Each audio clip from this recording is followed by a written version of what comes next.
Does God give you bad things? This theory is one that a lot of people actually believe because they don't understand the character of God. Why? Because they don't know God. How do you get to know someone's character? By getting to know them. How do you get misunderstandings about someone's character? By not knowing them. It's the way it works with people. It's the same with God. When you don't know him, you general, I don't mean to preach to you personally. I don't know you. I make no judgments, of course. I use you in a very generic term. When you don't know him, it is easy to assume, because of all the rumors about him that you hear, that he does things that he simply does not do. As it is in human relationships, so it is with God. People will make up things about people that they believe or based off of their own experiences when they don't know him either. That's how rumors get started. And then those rumors get passed around. Just as it is in human society, so it is with God. When a bunch of people don't know God, but somebody says something about him and it sounds intriguing for some reason, or it fits with somebody's theology, they'll repeat that. And then it gets repeated by enough people, and a whole bunch of people start to believe it. And up there, God's going, wow, if they actually knew me, they wouldn't believe that BS. It's so logical. Anyways, that's like the big preface to what I'm going to say. God doesn't give you bad things, okay? Now, a lot of people believe that he does. Here's the first reason why. Because they see him using bad things and turning them for good. This is a common occurrence with God. God is an expert, a master at taking bad things and turning them good. If you don't believe me, look at it in the physical realm, because many things in the physical realm are pictures of things in the spiritual realm, i.e., dead things, other waste products, you fill in the blanks in our world, okay? What happens to all those things? All kinds of critters and bugs and bacteria and fungi and mold and everything takes all that stuff, breaks it down, puts it in back into usable form by mostly plants, okay? And then turns it into what? Something beautiful. That happens in the natural world constantly. Why? It's a picture of God. So is it any surprise that God would do the same thing with us spiritually? Not at all.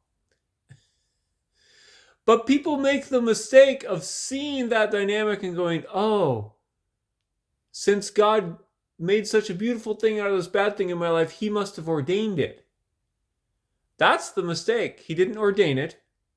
He simply went, there's something bad. I'm going to do what I do best and turn it into something beautiful. Okay? That's not necessarily what he does best, but he does do it better than anybody else does. He does do it. Okay? But just because God does that, don't make the mistake of assuming that he sent you the bad thing or he ordained the bad thing so that he could do it. No. Why? And here's the main problem with that theory. The main problem with that theory is that it destroys trust in God, because if you think God is sending you bad things just to prove his ability or something, just to prove some other silly point, well, then you can't trust him, because you never know when he's going to throw something bad your way, and you'll have to suffer with it for God only knows how long until he decides to make it into something beautiful. See what I mean? You can't do that.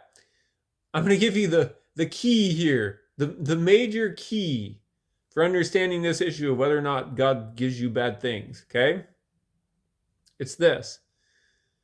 The reason he can't do that and doesn't do that and won't do that is because if he did, it would destroy your trust in him, okay?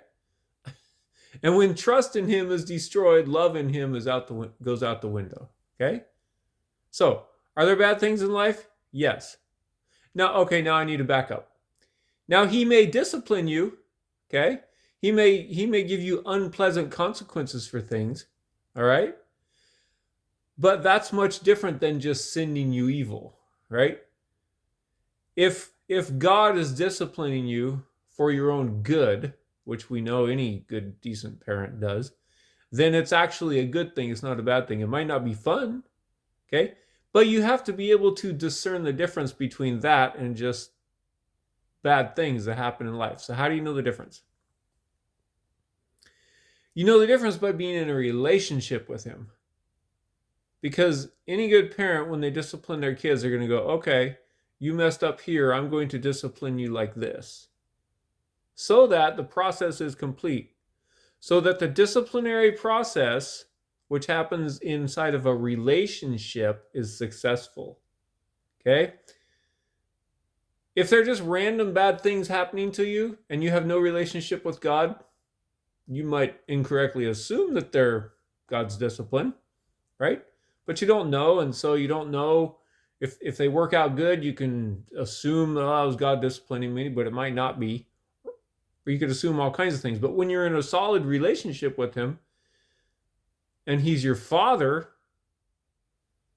right? And he goes, okay, you did this.